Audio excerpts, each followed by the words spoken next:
ప్రభునందు ప్రియమైనటువంటి సంగమా, ప్రభువైన యేసుక్రీస్తు వారి నామమున మీ అందరికీ కూడా ఈ ఉదయకాల శుభములు, వందనాలు తెలియజేస్తున్నా. నేటి ధ్యానము కొరకు ఏర్పాటు చేసుకున్నటువంటి పరిశుద్ధ లేఖన భాగము మత్తయి సువార్త 5వ అధ్యాయము 1 నుండి 12 వచనాలు మనం చదువుకుని ఉన్నాం. ఇక్కడ వ్రాయబడుతున్నటువంటి మాటలు మనందరము చిన్ననాటి నుండి సండే స్కూల్ నుండి కూడా మనం నేర్చుకున్నటువంటివే. నేర్పించేవి సండే స్కూల్లో నుండి రెండే. ఒకటి ఏంటంటే 10 ఆజ్ఞలు, తర్వాత ధన్యతలు. ఈ లేఖనంలో వ్రాయబడినటువంటి ఈ బియాటిట్యూడ్స్, ధన్యతలు, వీటిని 22వ సంవత్సరంలో, అంటే 2022లో మొదటి ధన్యతను మనం ధ్యానం చేసుకున్నాం. మేబీ మీకు గుర్తుందో లేదో నాకు తెలియదు. ఆత్మ విషయమై దీనులైన వారు ధన్యులు అనేటువంటి మాటను ధ్యానం చేసుకున్నాం. ఆ తర్వాత దాన్ని కొనసాగించలేదు. అయితే ఇవి మిగిలిన ధన్యతలు కూడా మనము ధ్యానం చేసుకుంటే బాగుంటుందని తలంపుతో ఈ ధన్యతలు మనము ధ్యానం చేసుకుందాం. ఈ బియాటిట్యూడ్స్ అసలు యేసు ప్రభు వారి యొక్క బోధల్లో సుదీర్ఘమైనటువంటి ప్రసంగం, ప్రభువు చేసినటువంటి ప్రసంగం ఇదే.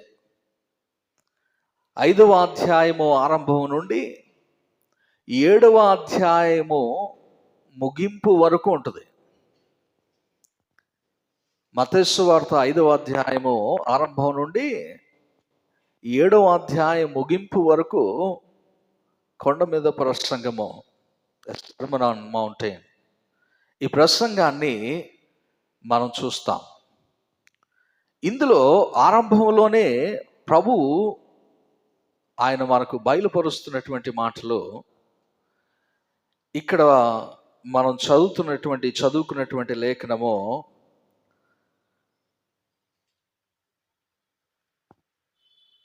ఆయన నోరు తెరిచి ఇలాగూ బోధింపసాగెను. ఏమని ఆరంభిస్తున్నాడంటే, ఆత్మ విషయమై దీనులైన వారు ధన్యులు, పరలోక రాజ్యము వారిది. If you see this beatitudes, ఆరంభము, స్టార్టింగ్ దేవుని రాజ్యము లేదా పరలోక రాజ్యము వారిది అని ఆరంభించి మరలా అదే మాటతోనూ మిగిస్తాడు ఈ ధన్యతలో. 10వ వచనంలో కూడా చూస్తే, 10వ వచనంలో నీతి నిమిత్తము హింసింపబడే వారు ధన్యులు, పరలోక రాజ్యము వారిది. ఇట్ ఇండికేట్స్, ఇది ఏం సూచిస్తుంది మనకంటే, ఇవి దేని గురించి చెప్పబడుతున్నాయి, దేని కొరకు ప్రభువు ఇది సూచించాడు, లేదా ఈ మాటలు మనకు ఆ రోజు యూదులకు కానీ, ప్రభువును వెంబడించినటువంటి శిష్యులకే కానీ, ఈరోజు చదువుతున్నటువంటి మనకే కానీ దీని యొక్క ఉద్దేశం ఏంటో తెలియకపోతే ఇవి కేవలము మనం చిన్ననాటి సమయంలో చదువుకున్నటువంటి కంటత పట్టినటువంటి ధన్యతలుగా ఉండిపోతాయి అంతే. ఇవి కంటత పట్టేవి కాదు, ఖచ్చితముగా పాటించవలసినవి. మానవుని జీవితంలో దేవుని యొక్క బోధలు లోకపరమైనటువంటి వాటికి విరుద్ధంగా ఉంటాయి. అందుకే ఇక్కడ మనం చూస్తే అసలు ఈ ధన్యతల యొక్క ఉద్దేశం, ప్రభువు ఈ మాటలు చెప్పడానికి గల ఉద్దేశం ఏంటంటే, దేవుని రాజ్యమును స్వతంత్రించుకునేటటువంటి వారు, లేదా దేవుని రాజ్యమునకు వారసులకు వారు వీటిని కలిగి ఉండాలి. ఇవి ప్రతి ఒక్కరి జీవితంలో, ప్రతి క్రైస్తవుని జీవితంలో అవలంబించాల్సినటువంటివి. లేదా కలిగి ఉండాల్సినటువంటివి. మనం గమనిస్తే ఈ ధన్యత అనేటువంటి ఈ మాట, ఇది గ్రీకు భాషలో నుండి మకారియస్ అనేటువంటి మాటలో నుండి తీసుకోబడింది. దీని యొక్క ఆలోచన ఏంటంటే, దీని ఉద్దేశం ఏంటి, ఆ మాటకు ఉన్నటువంటి భావం ఏంటంటే సంతోషము, పరిపూర్ణత లేదా సంతోషము పొందుకున్నటువంటి వారని, లేదా ఇంకా చెప్పాలంటే మనం అర్థం చేసుకున్న దాంట్లో ఆశీర్వదించబడిన వారు అనుకుంటా. దోస్ హూ ఆర్ బ్లెస్డ్, ఆశీర్వదించబడినటువంటి వారు. ఎవరు ఆశీర్వదించబడిన వారు? ప్రభు చేత పిలువబడినటువంటి మనమే. అవునా కదా? ప్రభు మనల్ని ఎందుకు పిలుచుకున్నాడు? ఆశీర్వాదమునకు వారసులగుటకు ఆయన మనల్ని పిలుచుకుని ఉన్నాడని మనకు లేఖన భాగము సెలవిస్తుంది. ఇది పేతురు రాసిన మొదటి పత్రిక 3వ అధ్యాయము 9వ వచనంలో చూస్తే, ఆశీర్వాదమునకు వారసులగుటకు మీరు పిలువబడితిరి గనుక కీడుకు ప్రతి కీడైనను దూషణకు ప్రతి దూషణను చేయక దీవించుడి. సో ద పర్పస్, కారణం ఏంటి ప్రభు మనల్ని పిలుచుకోవడానికి అంటే ఆశీర్వాదమునకు వారసులగుటకు పిలువబడినటువంటి వారం. ఏంటి ఆశీర్వాదము? పరలోక రాజ్యము చేరుట, ప్రభువును చేరుట ఆశీర్వాదం. అదే మానవునికి అత్యున్నతమైనటువంటి ఆశీర్వాదం. That is the highest blessing. అందుకే ఇక్కడ మనం చూస్తే మొదటి మాటలోనే ప్రభు అంటాడు, నేను మరలా మొదటి మాటను గురించి ఈరోజు ధ్యానం చేయట్లేదు, రెండో మాటే. కాకపోతే మొదటి మాటను పరిచయం చేస్తా, మర్చిపోయి ఉంటారు కాబట్టి, 3 సంవత్సరాలు అయిపోయింది కాబట్టి. ఆత్మ విషయమై ధీరులైనటువంటి వారు ధన్యులు. ఆత్మ విషయమైనటువంటి దీనత్వమును కలిగి ఉన్నవారు ధన్యులు అంటాడు. Who are spiritually poor. ఏంటి దీని అర్థం?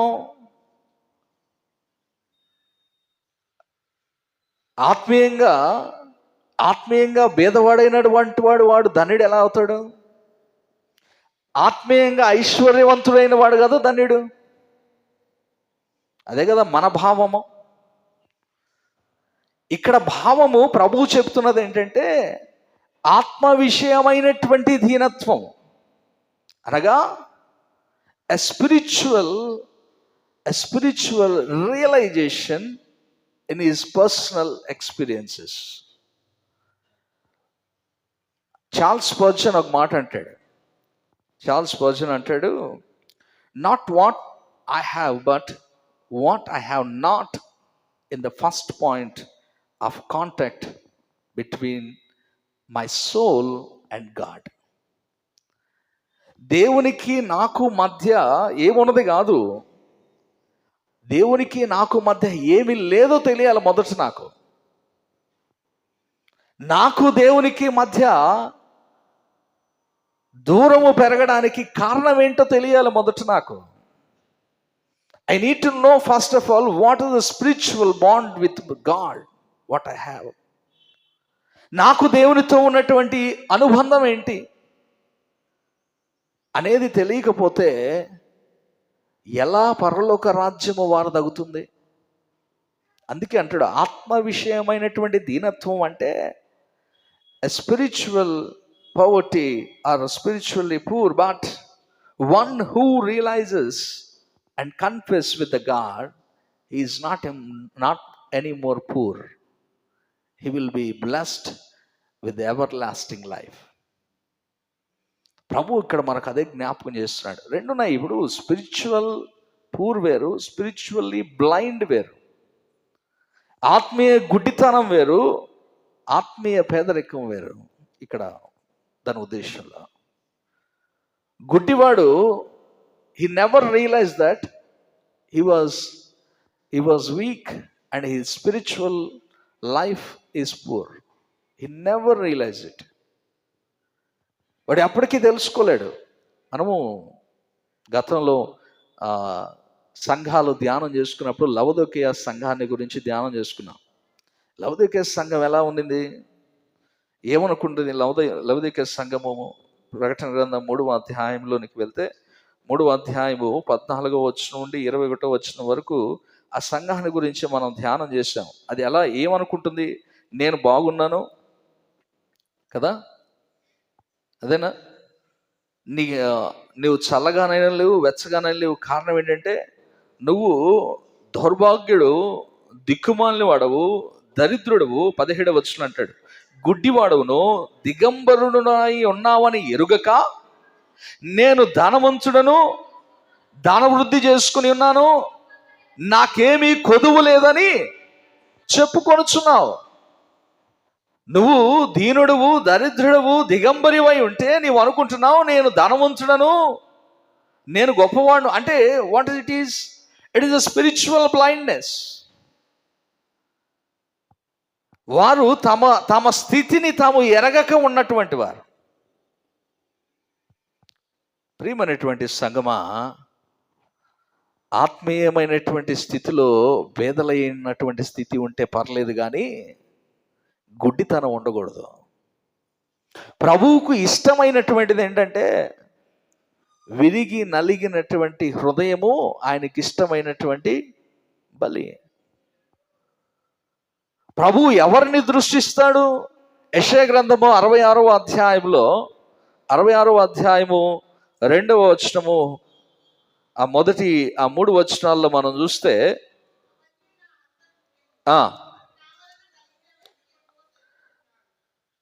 తర్వాత ఎవడు దీనుడై నలిగిన హృదయము గలవాడై నా మాట విని వణుకుచుండునో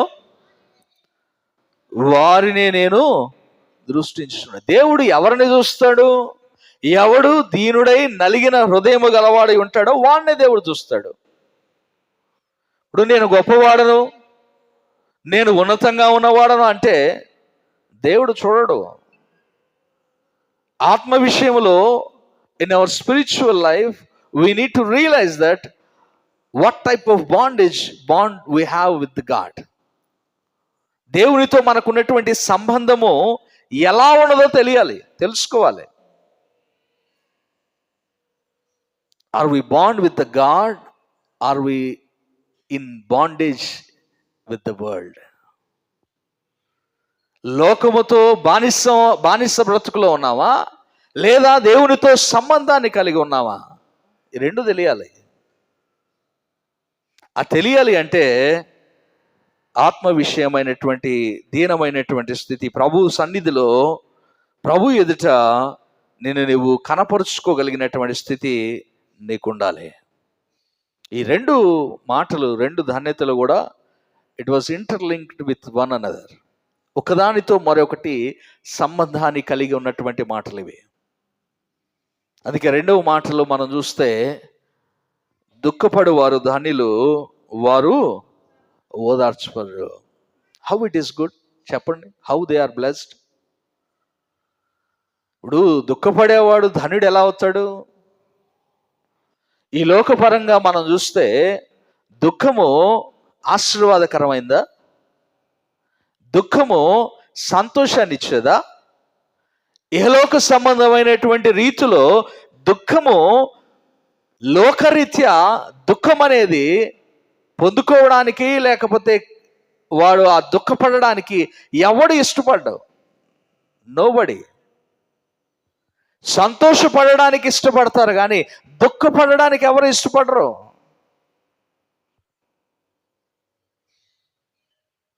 no one wants to hear the sad news కదా. చావు కబురు లేదా ఏడుపు తెప్పించేవి వినడానికి కానీ చూడడానికి కానీ ఇష్టపడం. ఇక తప్పక మన జీవితంలో, మన కుటుంబంలో వస్తే తప్పితే మనం దానికి ఫేస్ చేయడానికి ఇష్టపడం. కానీ లేఖనం సెలవిస్తున్నటువంటి మాట ఏంటో తెలుసా? ప్రభువు ఇక్కడ దేవుని రాజ్యము, పరలోక రాజ్యము ఎవరు పొందుకుంటారు అంటే, ఇక్కడ రాయబడుతున్నటువంటి 2వ ధాన్యతలో ప్రభు జ్ఞాపకం చేస్తున్నటువంటి మాట, దుఃఖపడువారు ధాన్యులు. దుఃఖపడువారు. ఏ విషయమైనటువంటి దుఃఖము? ఏ విషయమైనటువంటి దుఃఖము పడువారు ధన్యులని లేఖనము సెలవిస్తున్నది. అపోస్తలుడైన పౌలు కొరింథీయులకు రాసినటువంటి 2వ పత్రిక 7వ అధ్యాయంలోకి మనం వెళ్తే, అపోస్తలుడైన పౌలు కొరింథీయులకు రాసిన 2వ పత్రిక 7వ అధ్యాయము 10వ వచనము, దైవ చిత్తానుసారమైనటువంటి దుఃఖము రక్షణార్థమైనటువంటి మారు మనస్సు కలుగు చేయును. ఈ మారు మనస్సు దుఃఖమును పుట్టించదు. అయితే లోక సంబంధమైనటువంటి దుఃఖము మరణమును కలుగు చేయును.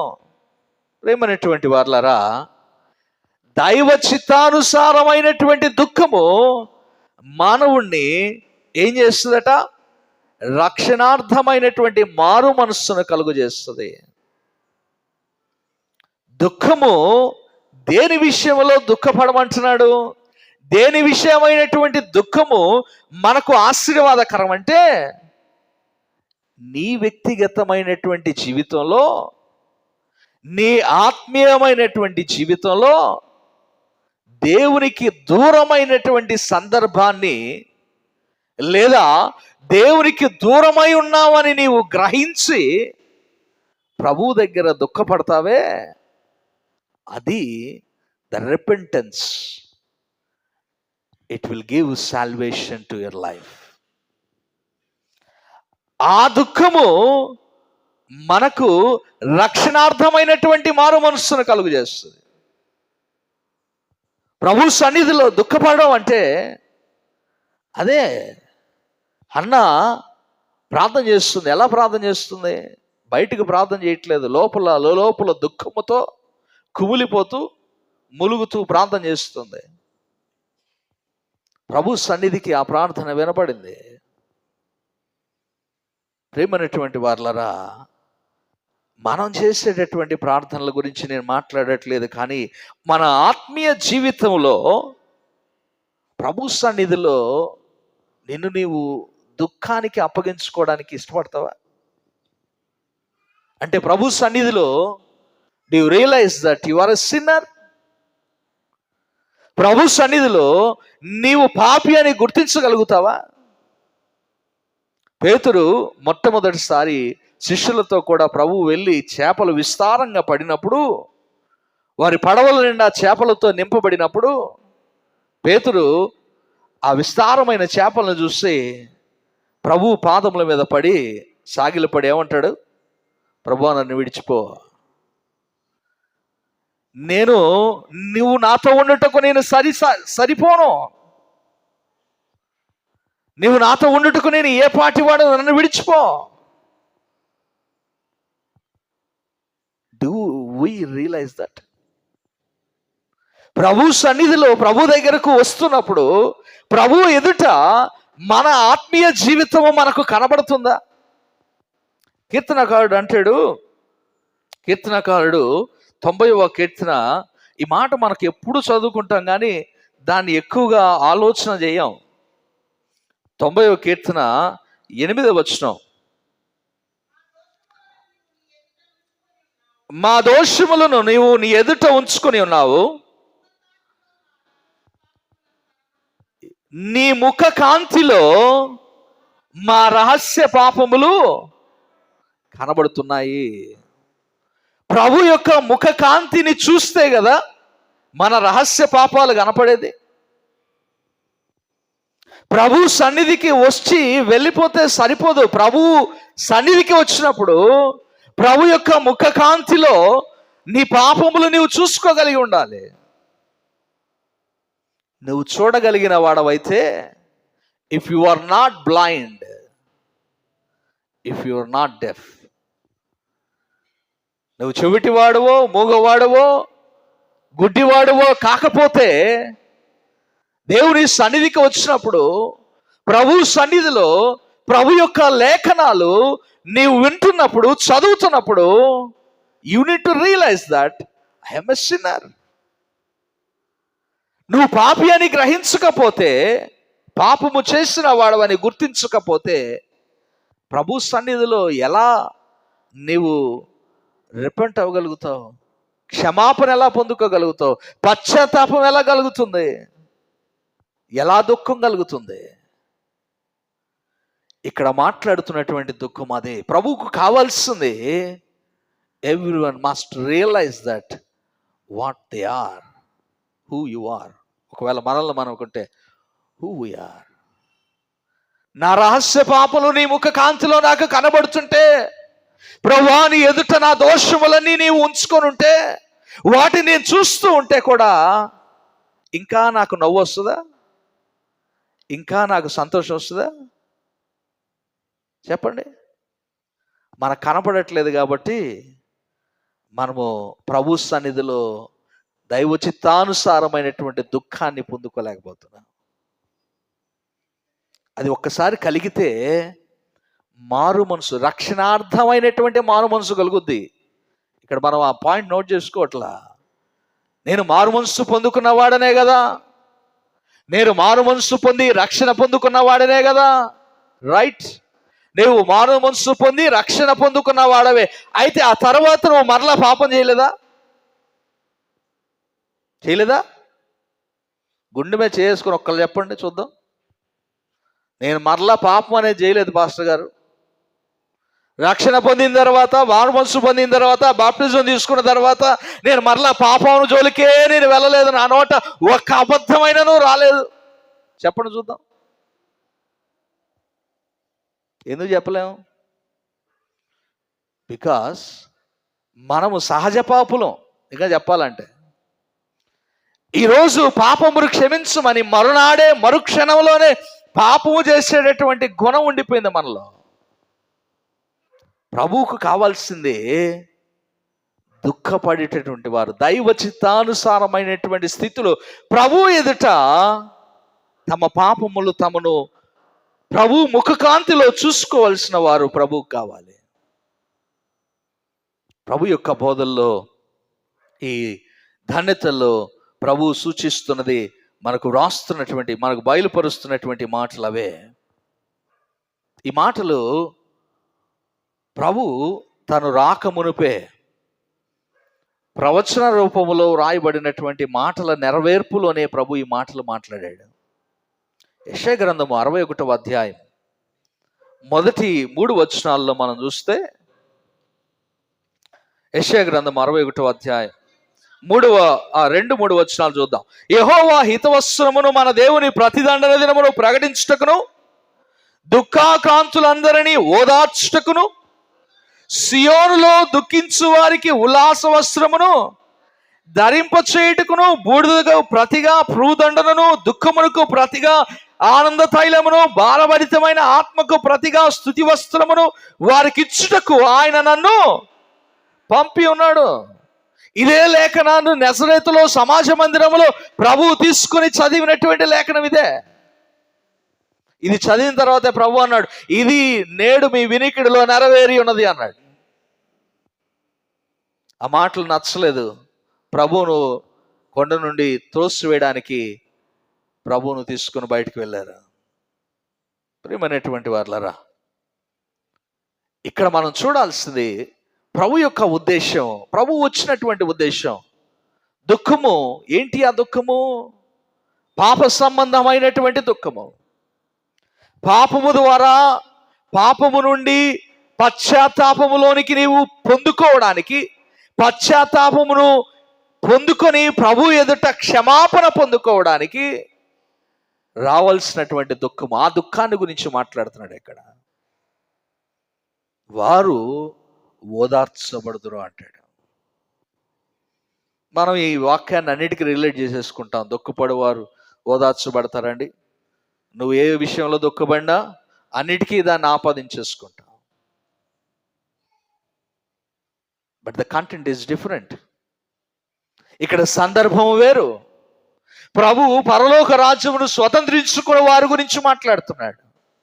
పరలోక రాజ్యమును స్వతంత్రించుకున్న వారు ఎవరంటే, ఎవరైతే తమ పాపముల గురించి ఎరిగి, the one who realizes that he is a sinner, when he repent in front of the God, then he will be blessed.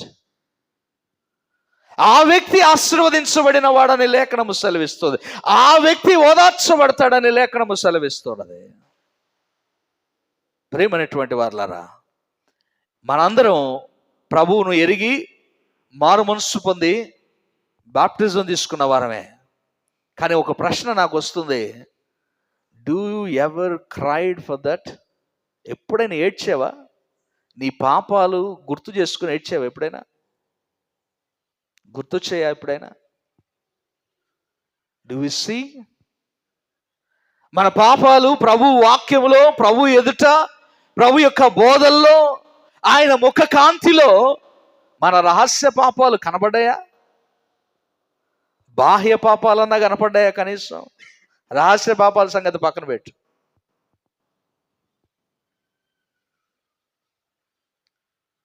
మనం ఆత్మీయంగా లోతుకు వెళ్లకుండా పైనే ఉన్నాం. మనం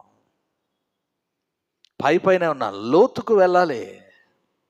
లోతులకు వెళితేనే, ఆత్మీయ జీవితంలో లోతులకు వెళితేనే ప్రభువుతో సంబంధాన్ని కలిగి ఉండగలుగుతాం. కానీ పైన ఉంటే పైనే ఉండిపోతాం. You never see the depth of grace and the depth of love in God. దేవుని యొక్క అత్యున్నతమైనటువంటి కృపను, లోతైనటువంటి ప్రేమను గ్రహించలేవు నువ్వు. ఈరోజు ప్రభు అందుకే మనతో ఈ మాటలు మాట్లాడుతున్నాడు. పరలోక రాజ్యము ఎవరిది అంటే, దైవ చిత్తానుసారముగా ప్రభు ఎదుట మారు మనస్సు నిమిత్తము దుఃఖపడుతున్నటువంటి వారిదని లేఖనములో నుండి ప్రభు మనతో మాట్లాడుతున్నాడు. ప్రసంగి గ్రంథము 7వ అధ్యాయము 3వ వచనంలో కూడా ప్రసంగి వ్రాస్తూ అంటాడు, సొలొమోను రాస్తూ, ప్రసంగి గ్రంథము, నవ్వుట కంటే దుఃఖపడుట మేలు, ఏలయనగా ఖిన్నమైన ముఖము హృదయమును గుణపరుచును. దేనికి దుఃఖము? దుఃఖము ఏం చేయాలి? వాస్తవానికి దుఃఖము నీ హృదయాన్ని గుణపరచాలి. గుణపరిచేటటువంటి దుఃఖము మన ఆత్మీయ జీవితాలకు అవసరం. సరిచేసేటటువంటిది. గుణపరచడం అంటే సరిచేయడం. నీ హృదయాన్ని గుణపరిచేది, నీ హృదయాన్ని సరైనటువంటి రీతిలో మలుచుకునేది దైవ చిత్తానుసారమైనటువంటి దుఃఖము. అది అవసరం ప్రతి ఒక్కరికి. ప్రభు సన్నిధిలో వ్యక్తిగతంగా, at least in your personal prayers, నువ్వు వ్యక్తిగతంగా ప్రార్థిస్తున్నప్పుడైనా కన్నీరు విడిచి ప్రార్థన చేయగలిగావా? సమస్య వచ్చినప్పుడు, శ్రమ వచ్చినప్పుడు, దుఃఖం ఎదురైనప్పుడు ఏడుస్తాము. కానీ నీ పాపాల కొరకు నువ్వు ఏమైనా ఏడ్చావా? You cried for your sins. మన పాపాల కొరకు, మన దోషాల కొరకు ఏనాడు ప్రభు దగ్గర ఏడ్చి మొరపెట్టున్నాం? ఒకే మాట, ప్రభువా నేను పాపం చేస్తాను, నన్ను క్షమించు ప్రభువా అంటే అయిపోయింది, ఫినిష్. మనం అనుకుంటాం అయిపోయింది, దేవుడు క్షమించేస్తాడని. నీలో ఆ పాపము నుండి పరిశుద్ధతలోనికి నీవు రావాలి అంటే, నీ హృదయము గుణపరచబడకుండా, నీ దుఃఖము నిన్ను మార్చకుండా, మారు మనసును నీకు కలిగించకపోతే అది ప్రభువు సన్నిధిలో ఎట్లా అంగీకరించబడుద్ది? అంటే ఇది పట్టుకొని ప్రభు దగ్గరికి వచ్చి ఏడుస్తా ప్రార్థన చేస్తారు కొంతమంది. అది కాదు నేను చెప్పేది. అందరూ కనపడేటట్టు ఏడ్చి ప్రార్థన చేయ, అందరూ కనపడేటట్టు అవసరం లేదు. నీ వ్యక్తిగతంగా, నీ ఇన్ యువర్ పర్సనల్ ప్రేయర్, నీ వ్యక్తిగతమైనటువంటి ప్రార్థనలో నువ్వేనాడన్నా ప్రార్థన చేస్తుంటావు అలాగా? ప్రభువుకు కావాల్సింది అలా తమ పాపములు ప్రభు ఎదుట ఒప్పుకునేవారు కానీ మెప్పుకునేవారు, తమను తాము మెచ్చుకునేవారు కాదు. యాకోబు పత్రికలో 4వ అధ్యాయము 8వ వచనం నుండి మనం చూస్తే, దేవుని యొద్దకు రండి, అప్పుడు ఆయన మీ యొద్దకు వచ్చును. పాపులారా, మీ చేతులను శుభ్రం చేసుకునడి. ద్విమనస్కులారా, మీ హృదయములను పరిశుద్ధపరచుకునడి. వ్యాకులపడుడి, దుఃఖపడుడి, ఏడువుడి. మీ నవ్వు దుఃఖమునకును, మీ ఆనందము చింతకును మార్చుకొనుడి. ప్రభు దృష్టికి మిమ్మును మీరు తగ్గించుకొనుడి, అప్పుడు ఆయన మిమ్మును హెచ్చించును. ఇదే మాట మరలా ప్రభు యొక్క లేఖనాల్లో కూడా ఒక చక్కని ఉదాహరణ రూపంలో ప్రభు మనతో జ్ఞాపకం చేసినటువంటి మాట పరిసయ్యుడు సుంకరి ప్రార్థన. పరిసయ్యుడు సుంకరి ప్రార్థనలో కూడా లూకాసు సువార్త 18వ అధ్యాయము 10వ వచనం నుండి మనం చూస్తే అక్కడ ఇరువురు మనకు కనపడతారు. అక్కడ చేస్తున్నటువంటి ప్రార్థనలో సుంకరి చేస్తున్నటువంటి ప్రార్థన ఎలా ఉంది? అయితే సుంకరి 11వ వచనం, దూరంగా నిలుచుండి ఆకాశం వైపు కనులెత్తుటకైనను ధైర్యము చాలక రొమ్ము కొట్టుకొనుచు, దేవా పాపినైన నన్ను కరుణించుమని పలికెను. అతని కంటే ఇతడు నీతిమంతుడిగా తీర్చబడి తన ఇంటికి వెళ్ళనని మీతో చెప్పుచున్నాను. తన్ను తాను హెచ్చించుకునేవాడు తగ్గింపబడుననియు, తన్ను తాను తగ్గించుకునేవాడు హెచ్చింపబడును. ఇక్కడ యాకోబు పత్రికలో రాయబడినటువంటి మాట ఏంటి? ప్రభు దృష్టికి మిమ్మును మీరు తగ్గించుకున్నాడు, అప్పుడు ఆయన మిమ్మును. ప్రభు ఎదుట నిన్ను నువ్వు గొప్పగా కనపరుచుకుంటే నీకేం ఉన్నతమైనటువంటి స్థానం ఎవడో? రేపు పరలోక రాజ్యంలో తీర్పు దినాన ప్రభు ఎదుట నిలబడి, ప్రభువా నేను 1000 మందికి ప్రసంగం చెప్పాను ప్రభువా, నేను ఇదిగో 10,000 మందికి వాక్యాన్ని బోధించాను ప్రభువా, ఇదిగో నా సంఘంలో ఇంతమంది ఉన్నారు ప్రభువా అంటే ప్రభు నేనేం పైన కూర్చోబెట్టాడు. ప్రభు అడిగేది ఒకటే, నువ్వు చెప్పిన ప్రసంగానికి, నువ్వు చెప్పిన వాక్యానికి ఒక్కడు మారు మనసు పొందాడా అని అడుగుతాడు. At least 1 person did he change his life? ఒక వ్యక్తి తన జీవితాన్ని మార్చుకున్నాడా అని అడుగుతాడు. రేపు మనం పోయి, ప్రభువా నేను 10 భాగాలు ఇచ్చిన, ప్రభువా నేను సంఘానికి ఇవి చేసిన, సంఘానికి అవి చేసిన, నేను చాలా చేసిన ప్రభువా, నన్ను చూడు ప్రభువా అంటే ప్రభు ఏమంటాడు? అవన్నీ పక్కన పెట్టినాయనా, నువ్వు నా ఎదుట ఎలా ఉన్నావు? How you are in front of me. నా ఎదుట నువ్వు ఎలా జీవించావు? నా ఎదుట నీ రహస్య పాపంలో నువ్వు చూసుకున్నావా? నా ఎదుట నిన్ను నీవు పరిశుద్ధుడిగా మార్చుకున్నావా? నా ఎదుట నీ జీవితాన్ని మార్చుకున్నావా, గుణపరుచుకున్నావా అని ప్రభు అడుగుతాడు. మనల్ని మనం గుణపరుచుకోవాలంటే ప్రభు ఎదుట, ప్రభు లేఖనాల్లో, ప్రభు యొక్క బోధల్లో మనల్ని మనం చూసుకోవాలి. We need to see our self in the word of God. మనల్ని మనం చూసుకోగలిగితే then we realize because we are not blind. మనం ఆత్మీయ గుడ్డితనంలో లేవు. లవదోకే సంఘం వలే మనం గుడ్డివారం కాదు. ఒకవేళ గుడ్డివారైతే నేనేం చేయలేను. Nobody can do anything if you are blind. అందుకే ప్రకటన గ్రంథంలో సంఘాల గురించి రాయబడినటువంటి ప్రతి ఆ మాటలో చివరిలో ఒక మాట అంటాడు. ఏమంటాడు? చెవి గలవాడు వినుగాక అన్నాడు. చెవులు లేనాడు వినడనే అర్థం. ప్రభు ఇక్కడ మనకు బయలుపరుస్తుంది ఒకటే, మనము దుఃఖము, పరలోక సంబంధమైనటువంటి ఆ ధన్యతను పొందుకోవడానికి, ప్రభు సన్నిధికి మనం చేర్చబడడానికి మన జీవితంలో కావాల్సింది దైవ చిత్తానుసారమైనటువంటి దుఃఖము.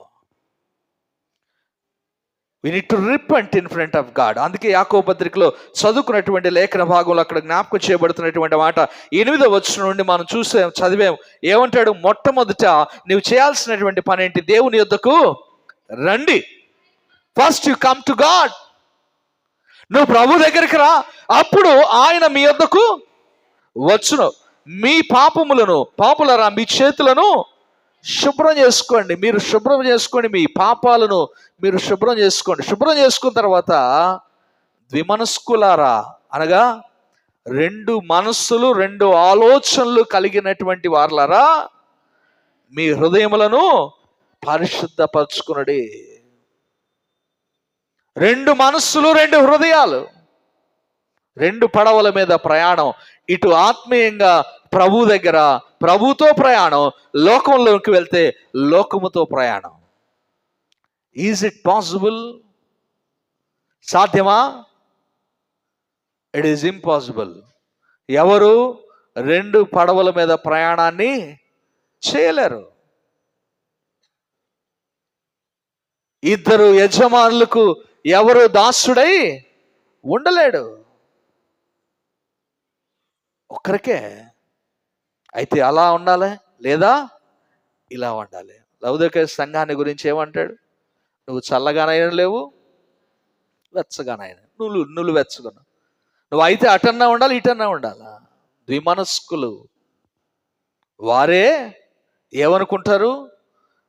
వారే ఆత్మీయ గుడ్డితనాన్ని కలిగిన వారు.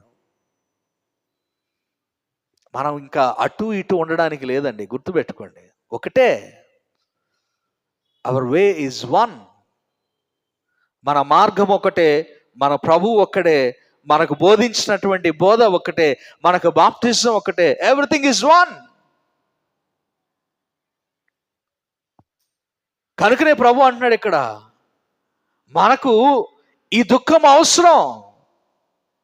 పశ్చాత్తాపముతో కూడినటువంటి దుఃఖము అవసరం. ఈ విషయానికి దుఃఖం రాదు. దుఃఖం ఎందులో వస్తుంది మనకు తెలుసా? మనకిష్టమైందో, మనం ప్రేమించేదో మనం పోగొట్టుకుంటానో, మనం నష్టపోతేనో దుఃఖం కలుగుద్ది. ఈ విషయానికి ఎప్పుడు దుఃఖం రాదు. ఈ విషయానికి ఎప్పుడు దుఃఖం రాదు. ఎందుకు రాదు అంటే, మనము మన రహస్య పాపాలు ప్రభువులో చూడట్లేదు. ప్రభువులో మన దోషాలను మనం కడుక్కోవట్లేదు. ముందు అసలు కనబడితే కదా శుభ్రం చేసుకోవడానికి, అవునా కదా? ఇప్పుడు నా చేతులకు మురికైందండి, ఆ మురికి నాకు కనబడితే నేను శుభ్రం చేసుకుంటా. నాకు కనపడలేదనుకోండి, నేను శుభ్రం చేసుకుంటానా? పోనీ ఎదుట వాడు చెప్పాడు అనుకో, నీ చేతులు మురిగ్గా ఉన్నాయని, సరే నేను కడుక్కుంటా. నేను కడుక్కునేది ఒకవైపు అడుక్కుంటా, మురికి ఇంకో వైపు ఉంటుంది.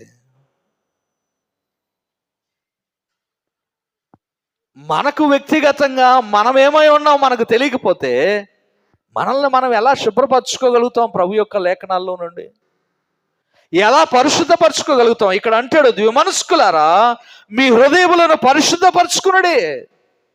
ఎలా కలుగుద్ది ఆ పరిశుద్ధత అంటే, ఇక్కడ అంటాడు, వ్యాకులపడుడి, దుఃఖపడుడి, ఏడువుడి, మీ నవ్వును దుఃఖమునకును, మీ ఆనందము చింతకును మార్చుకోండి.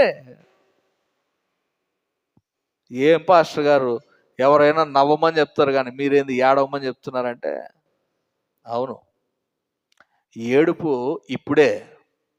ప్రభు దగ్గరే నువ్వు ఏడవమంటుంది. నీ జీవితకాలం ఏడవమని నేను చెప్పట్లా. లేఖనం కూడా అలా ఏం చెప్పట్లేదు. నువ్వు ఏడుస్తూనే ఉండని నీకు చెప్పట్లా. ప్రభువు దగ్గర ఏడవమని చెప్తుంది. ప్రభువు దగ్గర దుఃఖపడు, ప్రభు సన్నిధిలో దుఃఖపడు. ప్రభు ఎదుట నీ పాపములు నీవు పరిశుద్ధపరచుకొని ఆ దుఃఖాన్ని సంతోషంగా మార్చుకో. సంతోషంగా మార్చుకో. సంతోషంగా ఉన్నాను అనుకోవద్దు.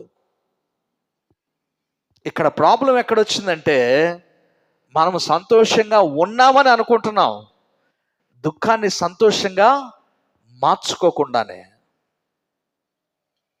సంతోష వస్త్రమును దేవుడు మనకు అనుగ్రహిస్తానంటున్నాడు. ఆయన ద్వారా, ఆయన రక్షణ ద్వారా, ఆయన విడుదల ద్వారా, ఆయన విమోచన ద్వారా, ఆయన శిలువ మరణము ద్వారా. అయితే మనం అంటున్నాం, మేము పొందుకునేసాం అంటున్నాం. నువ్వు దుఃఖపడకుండా అది ఎలా పొందుకుంటావు? నువ్వు ప్రభు దగ్గర రోధించకుండా, ప్రభు దగ్గర మొరపెట్టకుండా ఎలా పొందుకుంటావు దాన్ని?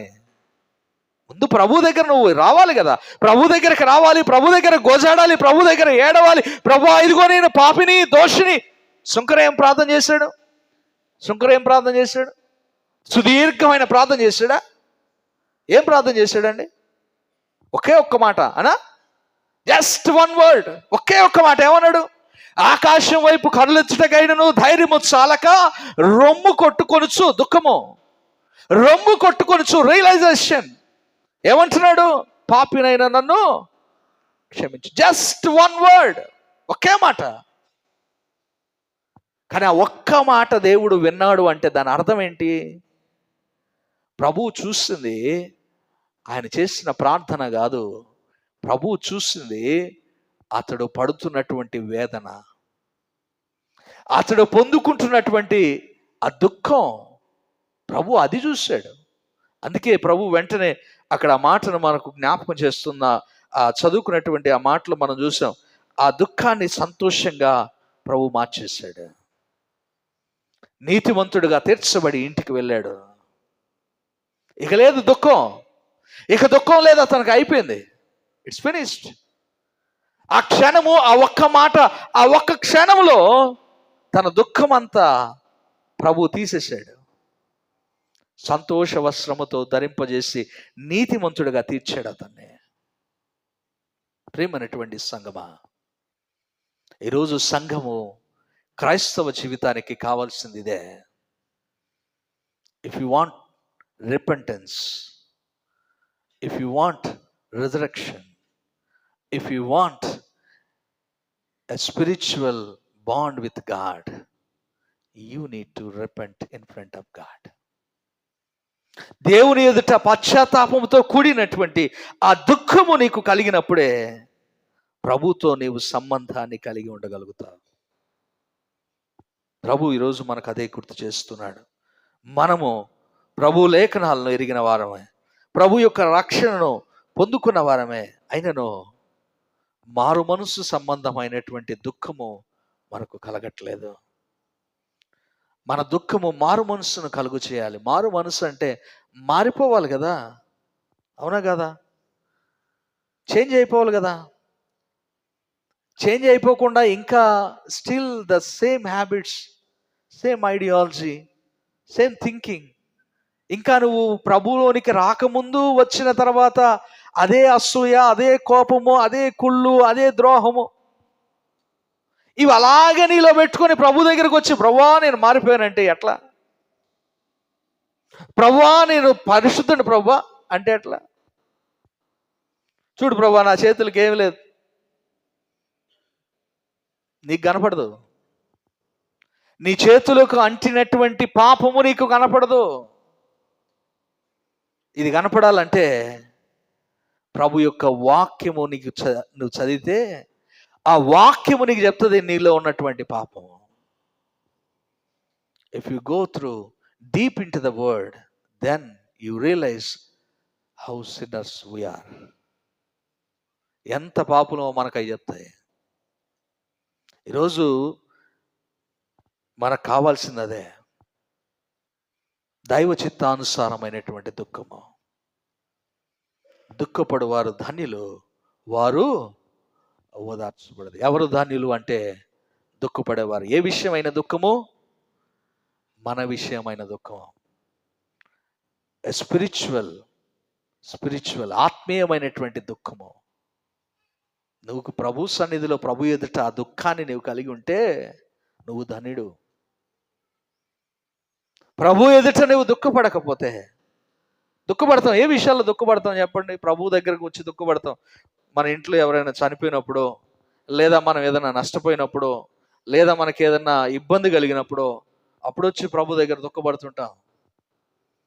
వాటన్నిటి విషయంలో వచ్చి ప్రభు దగ్గర దుఃఖపడుతున్నాం. కానీ అసలు ప్రభువుకి మనల్ని దగ్గర చేసేటటువంటి ఫస్ట్ బాండ్, మొదటి ఆ ఫౌండేషన్, వీఆర్ ఫర్గెటింగ్ దట్. ఆ మొదటి ఆ సంబంధాన్ని పోగొట్టుకుంటే తర్వాత నువ్వు ఎంత ప్రార్థన చేస్తే ఏంటి, ఎన్ని అడిగితే ఏంటి? నీకు ప్రభువుతో సంబంధమే లేనప్పుడు ప్రభు నీ మొర ఎందుకు వినాలా? ఎందుకు వింటాడు? ఇవి కేవలము ధన్యతలు, ఇవి మంచివి, మనం చదువుకొని గుర్తుపెట్టుకుంటే సరిపోతుంది కాదు. వీటిని అవలంబించాలి జీవితంలో. ఆత్మ విషయమైనటువంటి దీనత్వం ఉండాలి. ప్రభు సన్నిధిలో దుఃఖపడగలిగి ఉండాలి. దుఃఖపడాలి. నువ్వు దుఃఖం రావాలి అంటే ప్రభు ముఖ కాంతిలోని రహస్య పాపాలు కనపడాలి. నీకు కనపడాలి. కనపడట్లేదంటే దాని అర్థం నువ్వు పరిశుద్ధుడు అని కాదు. కనబడట్లేదంటే అర్థం నువ్వు గుడ్డివాడు అని. కనబడతాయి. పాపం చేసిన ప్రతి ఒక్క పాపి ప్రభు సన్నిధిలో ఉండవలసిన వాడే. ప్రభు అందుకే ఇక్కడ మనకు గుర్తు చేస్తున్నాడు, దుఃఖపడువారు ధన్యులు, వారు ఓదార్చబడదురు. దుఃఖపడువారు ధన్యులు, వారు ఓదార్చబడదురు. ఆత్మ విషయమైన దీనత్వం పరలోక రాజ్యము వారిదే. అటు కృప పరిశుద్ధాత్మ దేవుడు మనందరం కూడా ప్రభు సన్నిధిలో దుఃఖపడువారమై మన వ్యక్తిగత జీవితంలో, మన ఆత్మీయ జీవిత విషయంలో దుఃఖపడండి. అడగండి ప్రభు ఎదుట, ప్రభువా నా పాపములు క్షమించు, నా దోషములు మన్నించు. ఒక్కమారు ప్రభు సన్నిధిలో అడిగితే ప్రభు మన పాపములు క్షమిస్తాడు. కానీ we need to ask everyday this word. ఈ మాట ప్రతిరోజు ప్రభు దగ్గర అడగాల్సిందే, ప్రతి గంటకి అడగాల్సిందే. ఎందుకంటే మనం నిత్యము పాపములోనే ఉంటున్నవారు. ప్రార్థన చేసుకుందాం. ప్రభు సన్నిధిలో అడగండి.